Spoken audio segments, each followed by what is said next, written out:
बिस्मिल्लाहिर्रहमानिर्रहीम। अस्सलाम वालेकुम। पीके प्रॉपर्टी गाइड के प्लेटफॉर्म से मैं आपका होस्ट चौधरी कामरान, आप देख रहे हैं पीके प्रॉपर्टी गाइड। आज की जो वीडियो है इसमें कुछ बेसिक टॉपिक मैं डिस्कस करूंगा, जिसमें सबसे पहले तो ये बात की जाएगी कि एजीएम के बाद जो मार्केट की सूरत हाल है वो इस वक्त क्या है। नंबर दो कि जो प्राइसेस हैं प्लॉट्स की वो और कितनी नीचे जाएंगी, जो प्राइसेस गिरी हैं प्लॉट्स की कम हुई हैं, फर्दर और कितनी कम होंगी। और थर्ड, जो इस वक्त एजीएम के बाद इन्होंने बात की थी डेवलपमेंट की, तो ओवरऑल इस वक्त डेवलपमेंट की क्या सूरत हाल है। और जो इस वीडियो के अंदर फोर्थ बात की जाएगी वो ये बात होगी कि जो अक्सर क्वेश्चन जो किया जा रहा है मुझसे कि अब मार्केट के अंदर इस वक्त अगर किसी ने कोई इन्वेस्टमेंट करनी है या किसी ने कोई प्रॉपर्टी में इन्वेस्टमेंट करके पैसा कमाना है तो उसके लिए बेस्ट वे क्या है, क्या किया जाए, क्या फाइल में पैसा इन्वेस्ट किया जाए, पोजेशन वाले प्लॉट में किया जाए या कोई और तरीकाकार हो। ये सारे पॉइंट्स वीडियो के अंदर जो है इंशाल्लाह डिस्कस होंगे। वीडियो शायद थोड़ी लेंथी हो जाए, लेकिन ये उन क्वेश्चंस के आंसर हैं जो अक्सर लोग पूछते हैं, जिनको कुछ ब्रीफली डिस्क्राइब भी कर दिया जाता है, लेकिन वीडियो में जो लोग ये पूछना चाह रहे होते हैं या जिन्होंने पूछा होता है उनके लिए इन डिटेल्स आपको बता दिया जाएगा।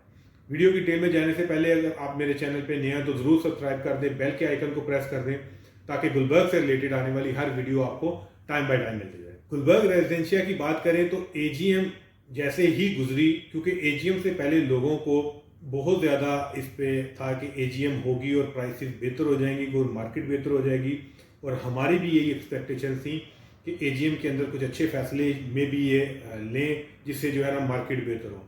लेकिन एजीएम चूँकि इन्होंने कोई ख़ास बात नहीं की, अगर कोई इनका प्लान भी था उसको वाज़ह इन्होंने डिस्क्राइब नहीं किया। इन्होंने हर चीज़ को जो है, अगर बात की जाए कि इन्होंने गोल मोल सा करके पेश कर दिया, डिस्क्राइब नहीं किया, लोगों को कोई पॉजिटिव न्यूज़ नहीं दी, जिसका असर ये हुआ कि ऑलरेडी तो प्राइसेस डाउन थी। एजीएम के बाद मार्केट में बिल्कुल बायर गायब हो गया, प्राइसेस और डिस्टर्ब हुई। अब हमारे कुछ जो है वो क्लाइंट हैं या फॉलोअर्स हैं या मार्केट से जो क्वेश्चन हैं हमें अक्सर लोग करते हैं कि ये प्राइसेस और कितनी डाउन होगी। जिस तरह के डबल ए की प्राइसेस काफ़ी डाउन हुई, उसके अलावा दीगर नॉन डेवलप ब्लॉक जितने भी हैं तमाम में प्राइसेस डाउन हुई।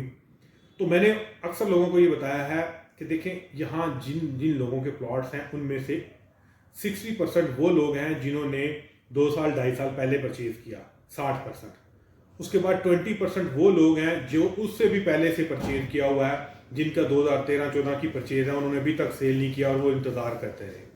और 20% वो लोग हैं जिन्होंने करंट मार्केट में परचेज करना होता है और फौरी सेल कर देना होता है। अब चूंकि जो 60% लोग थे उनकी 2.5 साल 3 साल पहले की इन्वेस्टमेंट थी, तो फर्स्ट ऑफ ऑल लोगों का ये कंसर्न होता है कि जब भी कहीं इन्वेस्टमेंट करें कि प्रॉफिट गेन हो, अगर प्रॉफिट मैक्सिमम तक लेके जाए, क्योंकि जब प्रॉफिट आना शुरू होता है तो ये ह्यूमन साइकी है कि हम अक्सर ये कहते हैं कि फर्दर और इंक्रीज हो जाए देन हम जो है ना सेल करेंगे। अब लेट्स से एक प्लॉट मार्केट के अंदर 2.5 से 3 साल पहले 30 लाख का जो खरीदा गया प्लॉट था उसकी प्राइस 60 लाख पे चली गई। मार्केट बूस्ट था, गुलबर्ग में अच्छी खासी इन्वेस्टमेंट थी, तब लोगों की ये थी कि ये और ऊपर जाएगा देन हम सेल करेंगे। तो वो ऊपर नहीं गया, मार्केट क्राइस में चली गई। उसमें कुछ जो असरात थे वो एक तो उनकी डेवलपमेंट से थे जो बेसिक थे, फिर ओवरऑल माशियात के जो पाकिस्तान की इकोनॉमिकल सिचुएशन थी, प्राइसेस नीचे आनी शुरू हो गई। अब यहाँ पर जिन लोगों की परचेज प्राइस 30 थी, 60 उनका डबल पैसे हुए थे, वो सोचते रहे कि अभी प्राइसेस स्टेबल करेंगी और बढ़ेंगी, हम फिर जो है ना दोबारा 60 की ब्रैकेट को टच होगा तो हम बेच देंगे। जिस तरह के एक आप अगर कोई इन्वेस्टमेंट करता है स्टॉक मार्केट के अंदर, तो जब एक मैक्सिमम प्रॉफिट को टच कर लिया जाता है तो दोबारा कोशिश की जाती है कि ये जो नीचे ग्राफ आया है ये ऊपर जाएगा तो हम सेल कर देंगे, लेकिन ऐसा नहीं हुआ। ग्राफ कंजक्टिवली जो है नीचे आना शुरू हुआ, मुसलसल नीचे आया ग्राफ, जिससे लोग परेशान थे। कुछ लोगों ने डिस्पोज ऑफ कर दिए, कुछ लोग इंतजार करते रहे कि दोबारा प्राइसेस अप होगी। अब जो इस वक्त करंट सिचुएशन है ये वो प्राइसेस हैं जो 2.5 से 3 साल पहले की थी। अब जिन लोगों ने 2.5-3 साल पहले 30 लाख का इन्वेस्टमेंट की थी, डबल हुआ, नहीं बेचा, वेट करते रहे कि अब सेल होगा, अब प्राइस बेहतर होगी, अब बेहतर होगी, प्राइसेस दोबारा उसी 30 पे आने शुरू की जहां 2.5-3 साल पहले था, वहीं प्लॉट आ गया वापस। अब उसमें लोग कहते हैं जी कि इतनी तेजी से प्राइसेस क्यों गिरी। सबसे बेसिक जो फैक्टर था वो तो नॉन डेवलप ऑब्वियसली जो है, यहाँ पर डेवलप नहीं टाइमली हुआ, लोगों ने टाइम पीरियड तक इन्वेस्टमेंट की, उसके बाद अपना निकालना शुरू कर दिया इन्वेस्टमेंट। कुछ लोगों की जो बाइंग 30 की थी, उन्हें कोई फ़र्क नहीं पड़ता था। एक्चुअल लोगों की यही सोच होती है कि कम से कम अपनी एक्चुअल अमाउंट बच जाए, प्रॉफिट ऊपर से उठता है उठ जाए। अब जो प्राइसेस आई हुई हैं ये एक्चुअल अमाउंट पे आई हुई हैं जिनके ऊपर 2.5-3 साल की परचेजिंग थी। अब 20% वाले वो जो 2013-14 की बाइंग करके बैठे हुए, और 60% वाले वो कि जिन्होंने 3 साल पहले, 2.5 साल पहले या 3.5 साल पहले परचेज किया। अब 80% वो लोग हैं कि वो एक प्राइस पे आके स्टेबल हो चुकी हुई है मार्केट के। AA की भी एक प्राइस स्टेबल हो गई, या P3 P4 की, और दीगर जितने भी ब्लॉक हैं। अब फर्दर प्राइसेस नीचे नहीं जाएंगी तो तब जाएंगी क्या मार्केट के अंदर मुसलसल 2-3 माह तक और कोई परचेजर ना आए, या कोई सोसाइटी जो है बिल्कुल स्टेप ना ले डेवलपमेंट से रिलेटेड, तो फिर और नीचे जा सकती हैं प्राइसेस। वो डिपेंड करेंगी कि उसमें कोई लोग अपनी एक्चुअल इन्वेस्टमेंट्स में से कितना नुकसान करके जो है ना वो डिस्पोज ऑफ करते हैं। लेकिन यहाँ पर ये ब्रेक लगी हुई है। अब लोग इस पे जो है वो मुंतज़िर हैं सोसाइटी के ये कुछ डेवलपमेंट करें, क्योंकि इन्होंने कोई ख़ास प्लान पेश नहीं किया। तो उस वजह से अब मार्केट की जो सिचुएशन है वो इस तरह से डगमगा रही है। लोग या तो सोच के बैठे हैं कि जो है ना इंतज़ार किया जाए, या फिर लोग ये सोच रहे हैं कि शायद मार्केट दोबारा अप हो और हम अपना कुछ प्रॉफिट साथ निकाल लें। लेकिन वो डायरेक्टली डिपेंड है इनकी डेवलपमेंट के ऊपर। और दूसरी बात जो थी ये थी प्राइसेस गिरने की बात, कि कितनी गिर चुकी हैं, फर्दर और नहीं गिरेंगी। तब गिरेंगी कि जब ये बिल्कुल कुछ ना करेंगे और 2-3 महीने के लिए इंतज़ार करना पड़ा, तो फिर कुछ ना कुछ वो 20% और लोग यहाँ से निकलेंगे कि डिस्पोज ऑफ करेंगे जिस रेट के ऊपर भी निकलता है। फिर वो प्राइसेस वो होंगी कि दोबारा 4-5 साल 6 साल पीछे जाने वाली बात हो जाएगी, जो कि मुश्किल है, इस तरह नहीं होगा। लेकिन अभी जो सिचुएशन है, जो current market situation after AGM, कुछ कॉल्स आई मुझे 2-3 दिन में मुसलसल के फलां जगह सुना है ब्लेड लग गया, फलां जगह पता चला है कि लैंड क्लियर हो गया। देखें, मैंने बार बार कहा है कि गुलबर्ग के पास इस वक्त जो डेवलप एरिया इससे ज़्यादा लैंड क्लियर भी है, लेकिन ये डेवलपमेंट क्यों नहीं कर रहे वो उन्होंने बता दिया था AGM में कि हमारे पास फंड्स नहीं है। बेसिक रीज़न बता दी थी। अब इनके पास काफ़ी जगह पड़ी थी, जैसे एग्जेक्टिव ब्लॉक था इनका क्लियर है सारा, A ब्लॉक की मेजॉरिटी लैंड क्लियर है, कुछ लैंड है जो नहीं क्लियर। उसके बाद ब्रेवो ब्लॉक 80% लैंड क्लियर है, 80% ज़मीन क्लियर है, लेकिन डेवलपमेंट नहीं कर रहे। उसके बाद K ब्लॉक की तो खैर जो गलियाँ क्लियर थी, उसके आगे कुछ है, कुछ स्टार्ट की जगह क्लियर, और K की भी 10 मरला की जहाँ लोकेशन है, लेकिन वहाँ डेवलपमेंट नहीं कर रही है। टैंगो की जगह क्लियर हुई थी, उन्होंने की है। विक्ट्री की इनके पास पुरानी जगह क्लियर थी, स्टार्ट कर दिया वहाँ। अब जैसे Q ब्लॉक में कुछ एरियाज के ऊपर ब्लेड लगे हैं, का जो P1 का एरिया था वहाँ ताज़े वो ब्लेड इस तरह से लगा रहे हैं कि पुरानी लैंड इनके पास है। अब ये उसके ऊपर दोबारा से उसको क्लीन कर रहे हैं, जो वहाँ ग्रास है, जब वहाँ पर वो मतलब इस जंगल वाली सिचुएशन थी उसको क्लियर कर रहे हैं, ब्लेड्स लगाकर अपनी पुरानी क्लियर जगह को जो है वो लेवल किया जा रहा है। लोग इस पे क्वेश्चन कर रहे हैं कि क्या डेवलपमेंट स्टार्ट होगी है। देखिए, डेवलपमेंट तब स्टार्ट होगी जब वहाँ प्रॉपर सीवरेज बिछना शुरू हो जाएगी, मशीन ऐड होना शुरू हो जाएंगी। जो इस वक्त जो एक ट्रैक्टर के साथ ब्लेड लगा दिया जाता है, इससे डेवलपमेंट स्टार्ट होने से कंसर्न नहीं है। ये तब स्टार्ट होगी जब प्रॉपर एक इनिशियल लिया जाएगा उसके ऊपर। इस वक्त काफ़ी ब्लॉक्स के अंदर मैंने देखा है, ब्रावो ब्लॉक में भी इन्होंने आज और कल जो गुजरा है उसमें कुछ जगहों के ऊपर ब्लेड्स लगाए हैं, लेकिन जब तक प्रॉपर डेवलपमेंट स्टार्ट नहीं होती मैं उसको डेवलपमेंट नहीं कहूँगा। उसकी रीज़न ये है कि लोग सब कहते हैं जी कि फलां जगह डेवलपमेंट हो रही है, आप उसको कवर क्यों नहीं कर रहे। हम इस वजह से कवर नहीं कर रहे कि वो प्रॉपर डेवलपमेंट नहीं हो रही। जहाँ डेवलपमेंट हो रही होगी, जहाँ प्रॉपर कोई डिगिंग होगी, प्रॉपर सीवरेज का काम होगा, हम आपको ज़रूर बताएंगे।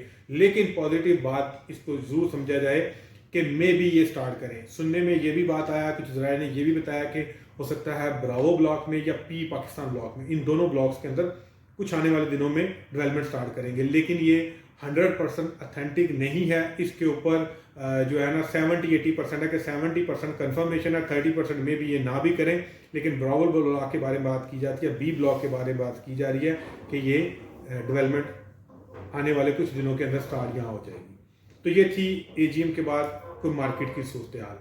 अब बात की जाए कि क्वेश्चन था कि मार्केट में जो लोग अपनी इन्वेस्टमेंट होल्ड करके बैठे हुए हैं या जिनको कोई रिटर्न नहीं आ रहा, वो फर्दर क्या ऐसी एक्टिविटी की जाए कि कुछ पैसे वो कमा सकें, या जिस तरह उन्होंने साइड बिजनेस के तौर पे इन्वेस्टमेंट को लेके चल रहे थे, तो वो किस तरह इस वक्त करंट सिचुएशन में वो क्या परचेज क्या करें, कहाँ इन्वेस्टमेंट करें। अब जो इन्वेस्टमेंट से रिलेटेड बात की जाए कि जो क्वेश्चन है कि कहाँ इन्वेस्टमेंट किया जाए और किस तरह पैसे भी मार्केट से कमाए जाएँ, देखिए सिचुएशन हमेशा चेंज होती रहती है। कभी मार्केट में फाइल्स में इन्वेस्टमेंट में पैसे बचते हैं, कभी मार्केट के अंदर जो है जनरल ट्रेडिंग करें किसी ब्लॉक के अंदर पैसे आप कमा सकते हैं। लेकिन ये जो सिचुएशन इस वक्त करंट सिचुएशन है, ये गुलबर्ग ही नहीं, ये दीगर सोसाइटियों के लिए भी है। आप कहीं भी इस वक्त इन्वेस्टमेंट करेंगे तो इकोनॉमिकल सिचुएशन ऐसी है कि प्राइसेस डाउनफॉल का शिकार है।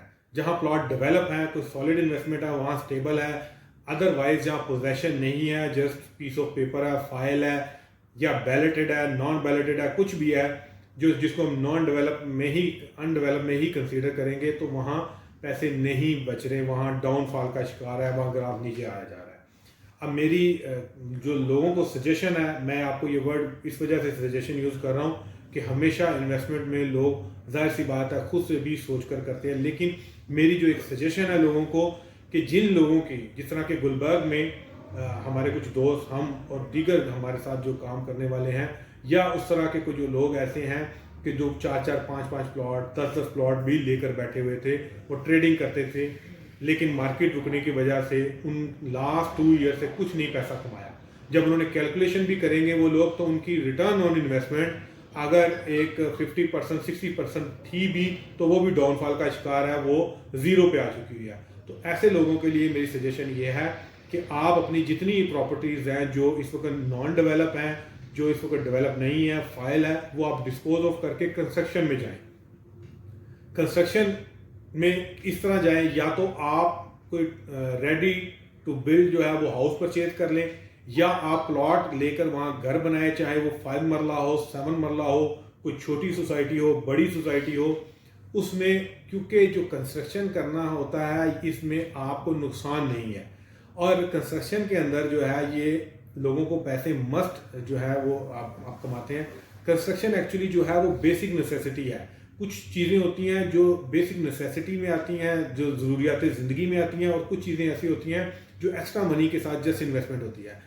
तो इसमें जो लोग अपने 3-4 प्लॉट, 5 प्लॉट, या कितने भी उन्होंने गुलबर्ग में या किसी सोसाइटी में इन्वेस्टमेंट किया है, तो ये मेरी सजेशन है कि ये टाइम जो है वो कंस्ट्रक्शन का है। आप एक प्लॉट, कोई भी आपके पास डेवलप प्लॉट है, आप उस पर घर बनाएं, आप घर बना के बेचते हैं, कैलकुलेशंस में जाएं, तो आपको अगर कोई अच्छा कैलकुलेशन कर लेता है तो आपको पता चलेगा कि आप एक प्लॉट के ऊपर, चाहे वो कोई भी साइज़ का है, उसके ऊपर आप पर मंथ आपकी अगर आप एवरेज ROI अपनी इन्वेस्टमेंट अमाउंट के ऊपर निकालेंगे तो आपकी अच्छी हैंडसम अमाउंट जो है ना आप कमा सकते हैं इस डेड सिचुएशन के अंदर भी, सिर्फ कंस्ट्रक्शन के अंदर। उसकी रीज़न ये है कि जितने भी डेवलप प्लॉट थे उनकी प्राइसेस डाउन नहीं आई।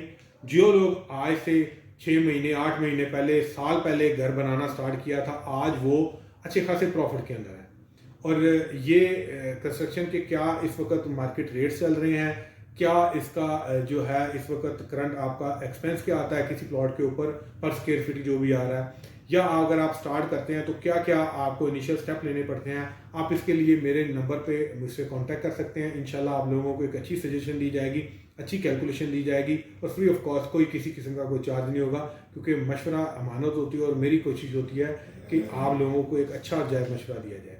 तो ये था जो इन्वेस्टमेंट से रिलेटेड है कि या तो डेवलप प्लॉट ले लें, डेवलप प्लॉट आपकी प्राइस डाउन नहीं करेगा, या आप प्लॉट लेकर उसके ऊपर कंस्ट्रक्शन कराएं। कुछ लोग ऐसे हैं जिनके पास सिर्फ है ही एक प्लॉट, उसकी इन्वेस्टमेंट है, तो वो उनके लिए ऑप्शन ये है, या तो वो इंतज़ार कर लें अपने प्लॉट के ऊपर कि वो कोई अच्छा गेन हो जाए, या फिर वो अपना प्लॉट सेल करके किसी के साथ पूल करके, किसी दोस्त के साथ, किसी फैमिली पर्सन के साथ पूल करके कंस्ट्रक्शन में जाएं।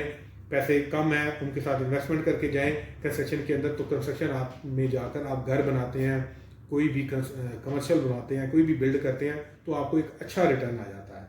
ये थी आज की एक समराइज सी वीडियो। एक तो गिरती हुई कीमतों के बारे में और AGM के बारे में क्या मार्केट के असरात आए हैं, इस वक्त करंट डेवलपमेंट के जो स्टेटस है वो डिस्कस कर दिया, आपको एक ओवरव्यू सा दे दिया है, और फोर्थ आपको जो है इन्वेस्टमेंट से रिलेटेड आपको बता दिया है। फर्दर कोई क्वेरीज हो आप मेरे नंबर पे कांटेक्ट करें। मैं और मेरी टीम इंशाल्लाह गुलबर्ग में हाजिर हैं। दुआ में याद रखिएगा। आपका होस्ट चौधरी कामरान। अल्लाह हाफिज़।